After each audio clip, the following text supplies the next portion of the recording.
Saudações, meus queridos. Vamos lá? Bom, dando continuidade aos nossos conteúdos, hoje nós vamos discutir o capítulo 7 do livro de vocês, Arte e Verdade. A gente ainda vai ter, acho que, mais 2 capítulos que discutem a ideia de arte e a relacionam com o nosso cotidiano, com a nossa forma de estar no mundo. Então, depois desses capítulos todos, aí, enfim, a gente entra em política. Mas hoje nós teremos arte e verdade. Tranquilo? Vamos lá, deixa eu fechar esse aviso aqui. Eu vou fechar o webcam só para a gente ir para os tópicos, para que a gente tenha um norte para seguir. Arte e verdade. Bom, se a gente parar para pensar, a arte ou a ideia de arte, ela começa a ser observada e pensada no mundo grego bem antes de Sócrates.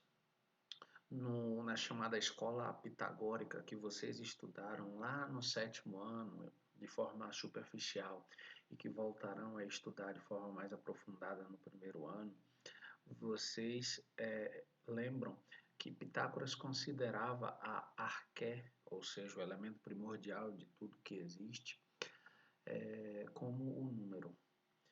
Então, é a partir dessa investigação do número, e aí ele começa essa investigação numa observação cotidiana, quando ele vê alguém tocando uma lira, tocando uma harpa, e ele observa que os sons daquela harpa são produzidos por uma linha, que no caso a corda da harpa, que dividida em vários tamanhos, e aí a harpa que ele observava na época era uma harpa de 4 cordas, pressionadas em determinados pontos, elas geravam acordes diferentes. Então os pitagóricos começaram a pensar o quanto a harmonia produzida por aquele instrumento musical era fruto da racionalidade.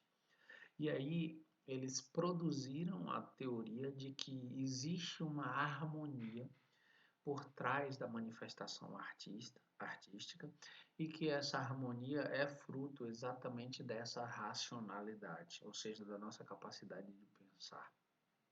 Então, a percepção de que a arte é pensável aparece para a gente, num primeiro momento, lá no mundo grego, na escola pitagórica.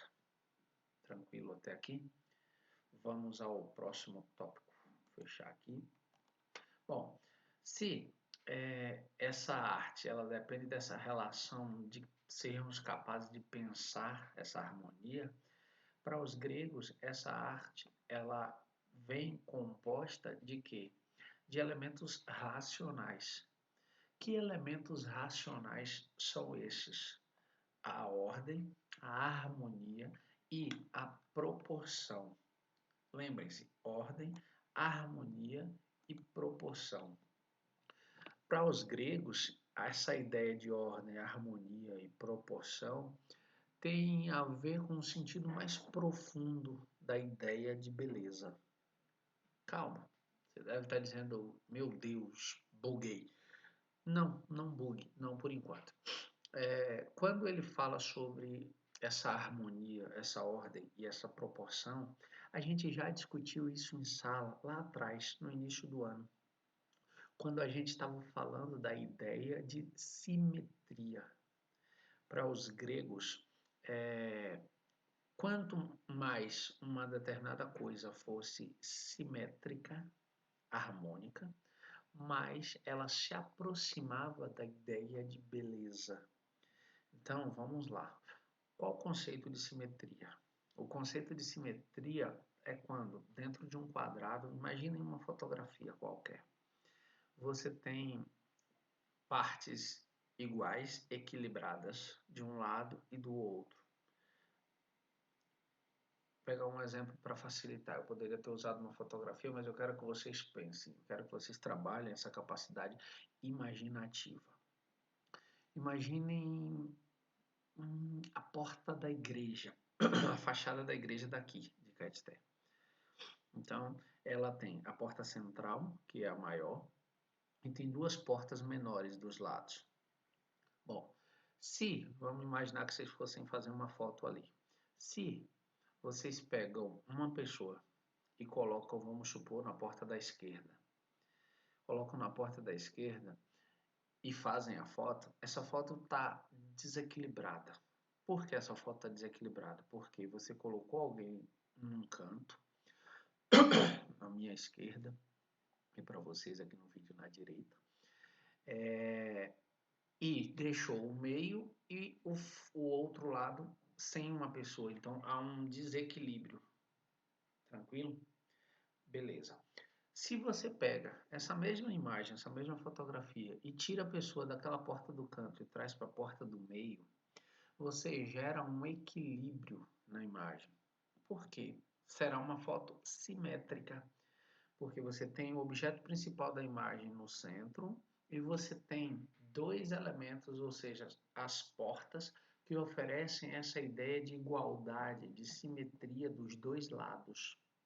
Então, quando você para observar uma fotografia como essa, você vai perceber que existe uma harmonia, uma sensação de calma, uma ausência de incômodo ao observar essa fotografia. Por mais que você não saiba por que essa sensação de harmonia é passada para você. Então, para os gregos, quanto mais próximo da ideia de simétrico, de partes iguais dos dois lados, mais próximo da ideia de beleza. Exemplo no cotidiano, no corpo humano. A maioria das pessoas tem lados do corpo diferentes. Algumas pessoas têm um lado do rosto mais alto do que o outro, é o meu caso, esse lado meu é mais alto que esse. Algumas pessoas têm um braço mais comprido que o outro, uma perna mais comprida que outra, um lado do tórax mais alto do que o outro. E isso é normal. Mas quanto mais perto da ideia de simetria, ou seja, da ideia de dois lados iguais, mais para os gregos, o indivíduo, o objeto, a coisa se aproximava da ideia de beleza. Por isso, o conceito de ordem, de harmonia e de proporção é tão importante dentro do mundo artístico grego e do mundo racional também grego. Por que dentro do mundo racional? Porque era muito comum também que os gregos levassem para o seu mundo político, para o seu mundo social, essa ideia. Por isso, Aristóteles vai dizer que uma sociedade ideal seria uma sociedade que vivesse de forma equilibrada, de forma moderada, nem para mais, nem para menos. Um meio termo, o caminho do meio, ou seja, o equilíbrio. Então percebam, da mesma forma que os gregos pensavam a arte dentro desse equilíbrio, os gregos também pensavam as relações sociais dentro de uma ideia de equilíbrio. Nem muito, nem pouco, o meio. Tranquilo até aqui? Vamos para o próximo tópico? Bom, como eu disse antes, uma civilização pautada no equilíbrio, na moderação.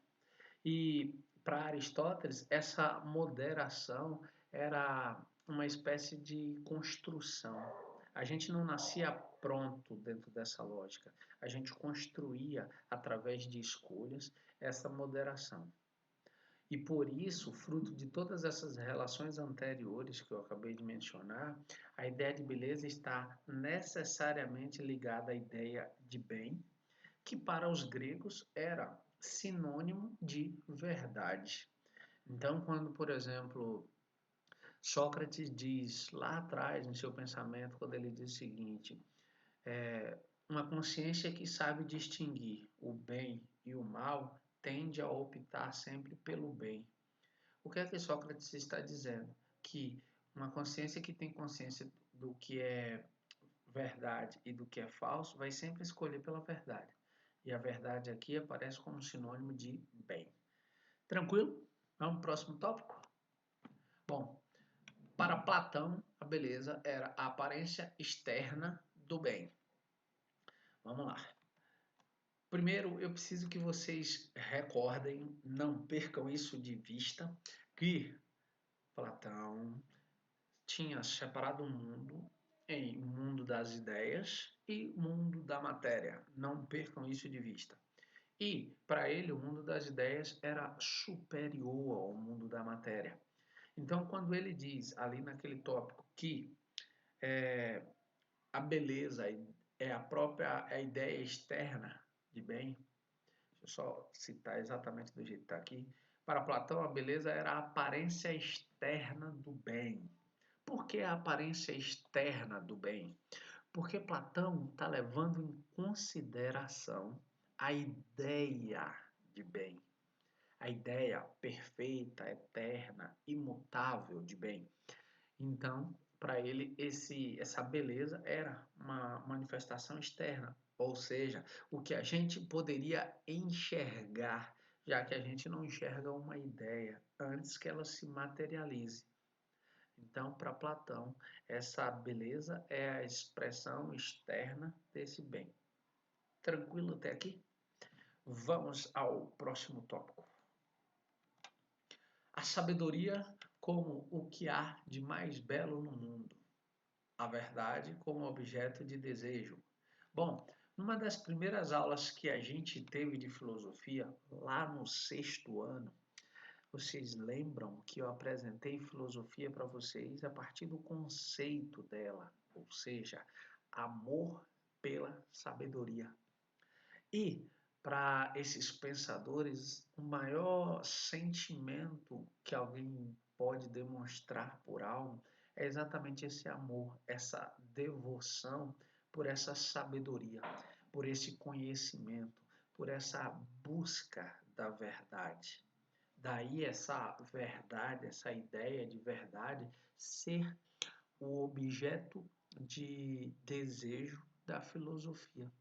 Porque quando o filósofo busca essa sabedoria, ele está buscando o quê?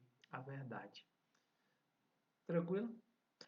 Bom, nesse aspecto ainda, olha que coisa interessante. A gente está falando de arte, mas para Platão, a arte, a escultura e a pintura, elas eram negativas, elas eram ruins. Por que elas eram ruins? Lembra que eu falei que para Platão existe o mundo das ideias superior e o mundo da matéria inferior? Pronto. Bom, se quando você vê um quadro, por exemplo, vou pegar um exemplo de arte figurativa. Você vê um quadro pintado por alguém representando uma determinada paisagem. Vamos pensar o pôr do sol aqui em Caetité. Alguém vai ali para os Gerais, assenta, melhor dizendo, numa tela, num cavalete e começa a pintar o pôr do sol. E aí, depois de um tempo, ele tem lá um quadro sobre o pôr do sol nos Gerais. Olha o que Platão pensaria dessa lógica. Para Platão, o mundo da matéria, ou seja, o mundo que nós acessamos através dos sentidos, dos 5 sentidos, tato, visão, paladar, audição, olfato, esse mundo ele é imperfeito. Ele é uma cópia imperfeita do mundo das ideias. Perceba, ele é uma cópia imperfeita do mundo das ideias. Se ele já é uma cópia do mundo das ideias, para Platão, um quadro que representasse esse mundo é uma cópia da cópia. Por quê? Porque foi o que o artista pintou, aquela imagem que ele está vendo. Como aquela imagem, para Platão, já é uma cópia do mundo das ideias, o que o artista acabou de fazer, acabou de desenhar, foi uma cópia da cópia. Então, Platão colocava a arte, a pintura e a escultura mais particularmente, ele valorizava a poesia e a música, ele colocou a pintura e a escultura como algo menor, como algo menos importante. Ele vai chamar, inclusive, essa espécie, na concepção dele de falsificação, de cópia da cópia, ele vai chamar de mimese. Ou seja, seria uma ideia de mentira. Tranquilo até aqui? Então vamos avançar para o próximo tópico. é o que eu acabei de dizer. A mimesis como arte, da arte como imitação, ou seja, a cópia da cópia. Bom, e onde é que está o caráter racional dessas artes gregas? Lembra quando a gente estava falando lá de que a beleza precisa ser sóbria, que ela precisa ser equilibrada? Por quê? Porque ela precisa se aproximar da ideia de simetria, da ideia de equilíbrio, da ideia de que as coisas estão organizadas de uma forma harmônica. E aí onde é que entra essa capacidade de raciocinar esse equilíbrio? Bom, se você não tivesse a ideia de, deixa eu voltar aqui para a gente. Se a gente não tivesse a capacidade, por exemplo, de refletir o que é o equilíbrio e como alcançá-lo, a gente não conseguiria produzir essa arte equilibrada. Vamos pensar uma coisa bem óbvia, bem superficial para a gente elucidar como exemplo. Imagina uma superfície curta, pequena, pode ser, sei lá, um copo. Um copo vazio, plástico. Você vem e pega uma ripa, um pedaço de tábua, comprido e coloca sobre o copo. Bom, enquanto está a sua ripa, está lá, está vazio. A ripa está equilibrada em cima do copo. Se você colocar um copo, mesmo que pequeno, com água, em uma extremidade da ripa, é provável que ela vire, a não ser que ela seja muito pesada, mas se ela for uma ripa fina e leve, quando você colocar o copo com água, vai ocorrer o que? Um desequilíbrio. Então vai pesar o lado que você colocou a água e a ripa vai tender a cair. Bom, se você sabe que isso vai acontecer e você precisa colocar o copo numa superfície, você vai escolher um outro objeto com peso similar para colocar do outro lado. Para quê? Para que as coisas continuem equilibradas. Então perceba como houve a necessidade de um raciocínio. É só observar, por exemplo, as esculturas gregas. As esculturas gregas, elas estão, as feitas em mármore, elas estão lá dispostas, perfeitamente equilibradas, postas de uma determinada posição e lá permaneceram. Por que aquilo permaneceu durante todo esse tempo? Porque houve uma reflexão por parte do artista para construir algo que fosse equilibrado. E esse equilíbrio só foi alcançado fruto da racionalidade, ou seja, fruto da capacidade de pensar comum a nós seres humanos para alcançarmos o que a gente deseja como um determinado ponto, uma determinada forma de expressão. Tá claro até aqui? Então vamos adiante. Deixa eu ver o último tópico aqui. Platão, o apego às artes é deixar-se levar pelos instintos. Galera, lembrando, o mundo das ideias de Platão enfatizam a nossa capacidade de pensar. Já o mundo da matéria, que para Platão nós percebemos através dos sentidos, eles estão recheados, povoados de coisas materiais, de coisas que nós acessamos através dos sentidos. E para ele, nos deixarmos levar pela arte, por essa cópia da cópia, como ele falava, é nos deixarmos ser seduzidos por nossas paixões. E lembre-se, paixão é o oposto de razão. Por isso que alguém diz assim, não, ele agiu de forma apaixonada, ele agiu sem pensar. Então, para Platão, a arte ela acabava nos iludindo.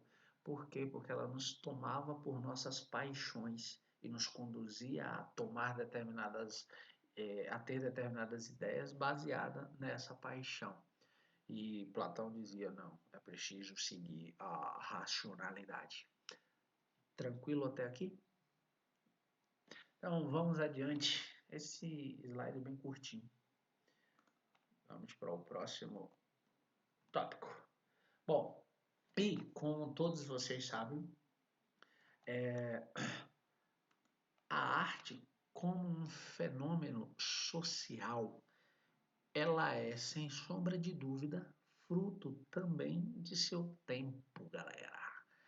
Daí, por exemplo, a arte na Idade Média está carregada das influências e dos valores que eram propagados por quem? Pela Igreja Católica.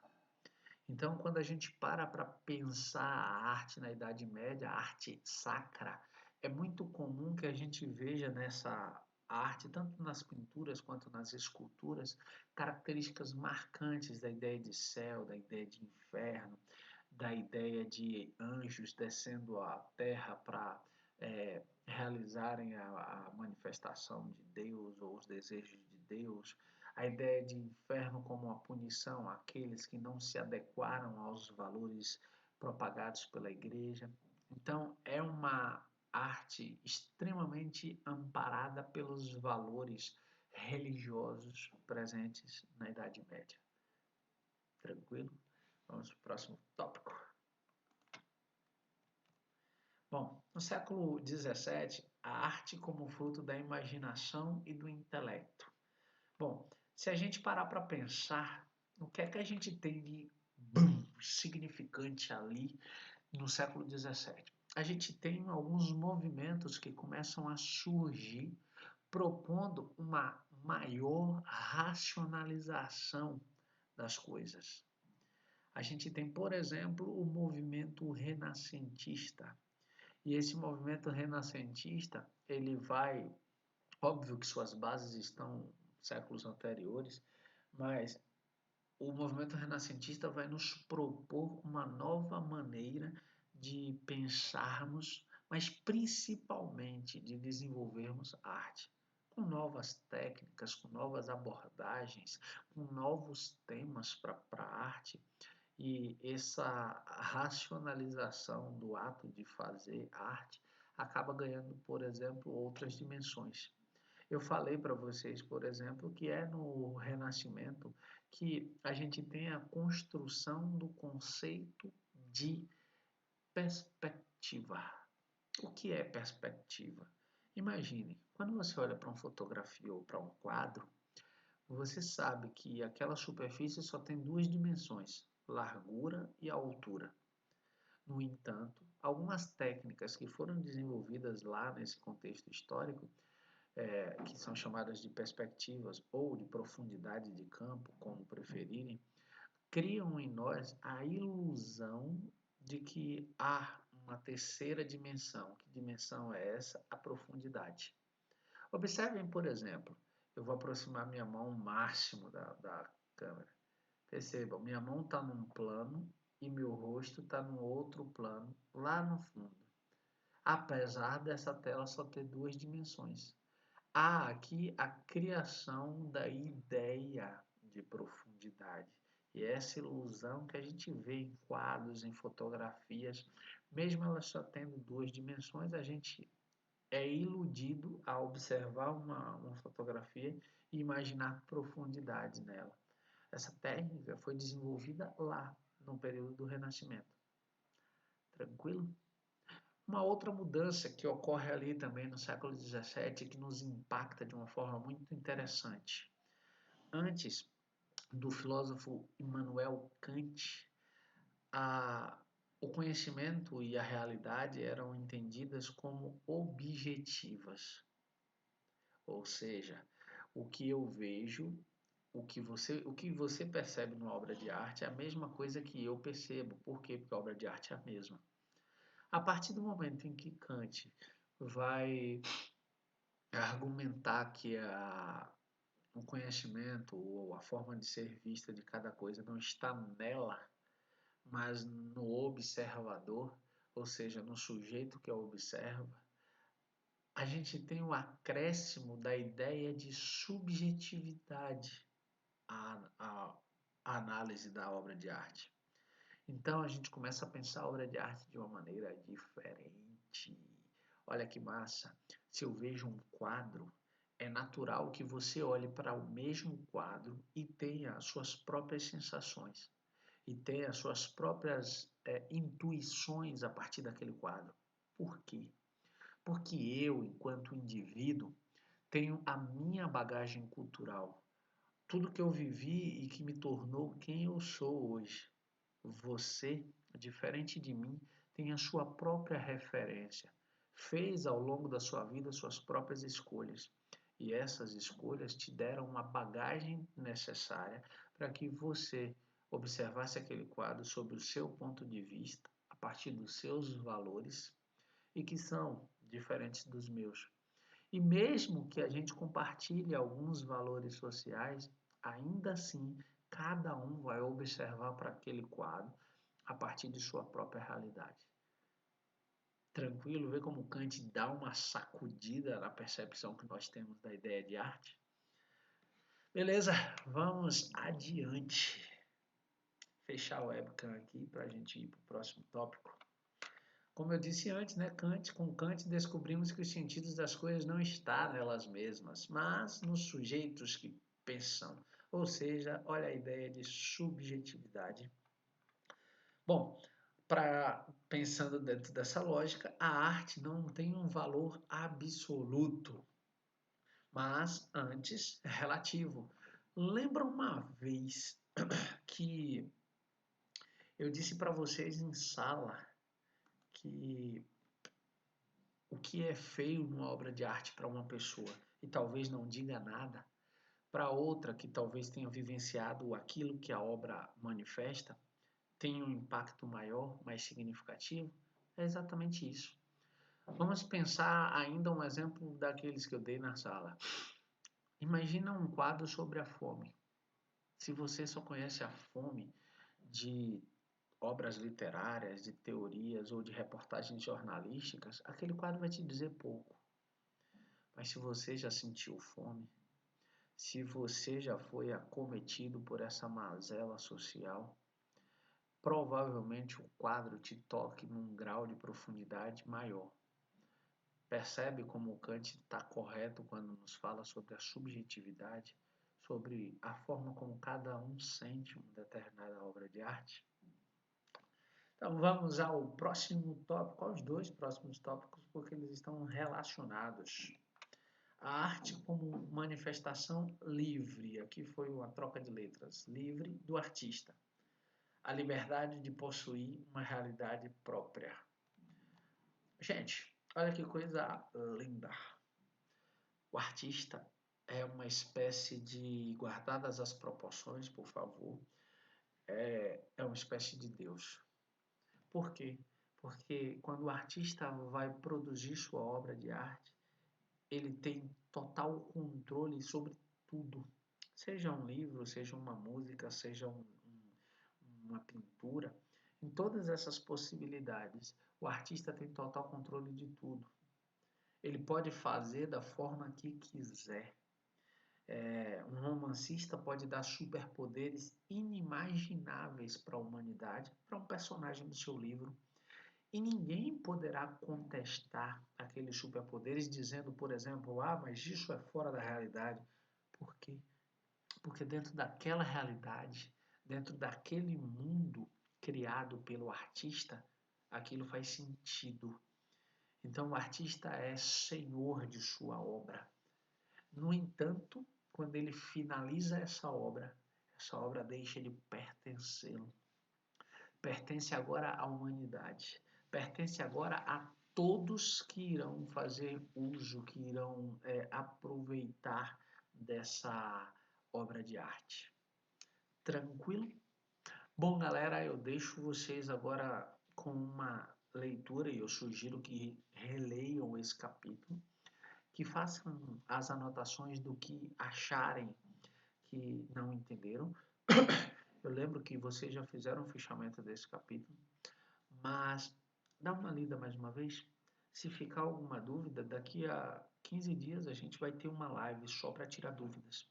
Então, pega tudo isso aí, põe no caderno, dá uma estudada, pensa sobre, responde as atividades do capítulo e se ficar ainda alguma dúvida, deixa lá no caderno, que na live a gente vai explicar com uma maior riqueza de detalhes, caso essas dúvidas surjam.